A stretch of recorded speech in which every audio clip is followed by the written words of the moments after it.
OBC समाजावर अन्याय होऊ देणार नाही, मुख्यमंत्री फडणवीसांची ग्वाही. तर एका समाजाचं काढून दुसऱ्याला द्यायचं असं सरकारचं काम नाही, फडणवीसांची प्रतिक्रिया.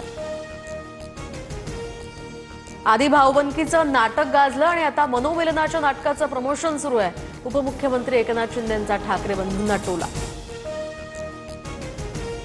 ज्या घटनेशी माझा संबंध नव्हता त्यावरून 250 दिवस माझी मीडियावर ट्रायल चालली. त्या दिवसात मी 2दा मरता मरता वाचलो. धनंजय मुंडेंकडून खंत व्यक्त. मतदार याद्यांवरून राजकीय पक्षांचं समाधान होत नाही, तोवर निवडणुका घेऊनच दाखवा. निवडणुका शांतपणे पार पाडायच्या असतील तर मतदार यादी स्वच्छ करा, राज ठाकरेंचा इशारा. मुंबईमध्ये 1 नोव्हेंबरला विरोधकांचा निवडणूक आयोगाविरोधात विराट मोर्चा.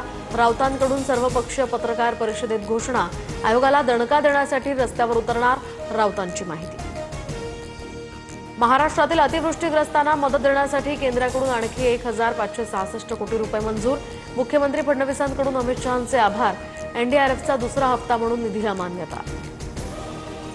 शेतकऱ्यांच्या कर्जमाफीवरून आमदार रोहित पवार आक्रमक. रोहित पवारांचं आज संत तुकाराम महाराजांच्या देहूमध्ये तुकाराम महाराजांच्या मंदिर प्रवेशद्वारावर उपोषण. शेतकऱ्यांच्या प्रश्नांवरून काँग्रेसचं आज राज्यभर पिठलं भाकरी आंदोलन. सरकारनं फसवी मदत देऊन शेतकऱ्यांची काळी दिवाळी केल्याचाही आरोप. शनिवारवाड्यात नमाज पठण केल्याचा व्हिडिओ. खासदार मेधा कुलकर्णींकडून ट्विट. व्हिडिओनंतर पतित पावन संघटना आक्रमक. मेधा कुलकर्णींच्या उपस्थितीमध्ये गोमूत्र शिंपडून निषेध. नमाज पठणानंतर पुण्यातल्या हिंदू संघटनाही आक्रमक. शनिवारवाडा परिसरातील मजारवर भगवा झेंडा फडकवला. निषेध व्यक्त करताना पोलिसांशीही बाचाबाची. मुरलीधर मोहोळ यांनी राज्यमंत्री पदाचा राजीनामा द्यावा. जैन बोर्डिंग जमिनीचा व्यवहार संशयास्पद. चौकशी व्हावी, धंगेकरांची मागणी. तर धंगेकरांकडून मोहोळांचा दरोडेखोर असाही उल्लेख.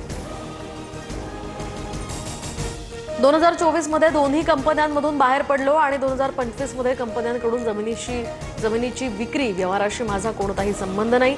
मुरलीधर मोहोळांचं राजू शेट्टींच्या आरोपांवर उत्तर.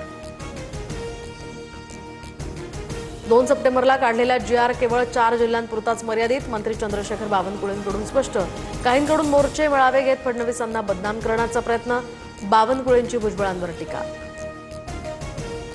कोणत्या पक्षात जायचं ते मी ठरवेन. निवडणुकीच्या अनुषंगानं मला फसवायचा प्रयत्न कराल तर सुट्टी देणार नाही. कार्यकर्त्यांशी बोलताना रामराजे निंबाळकरांचं वक्तव्य.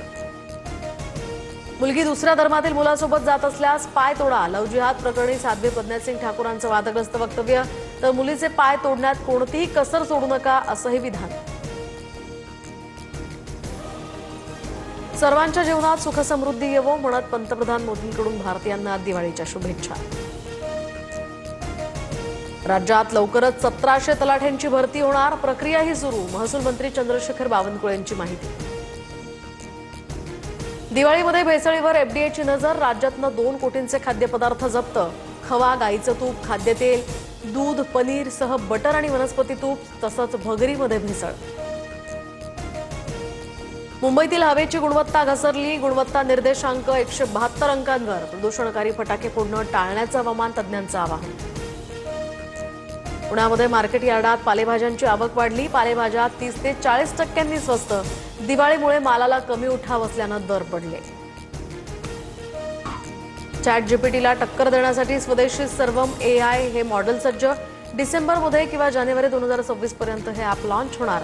हिंदी मराठीसह 10 भाषांचा यामध्ये समावेश असणार.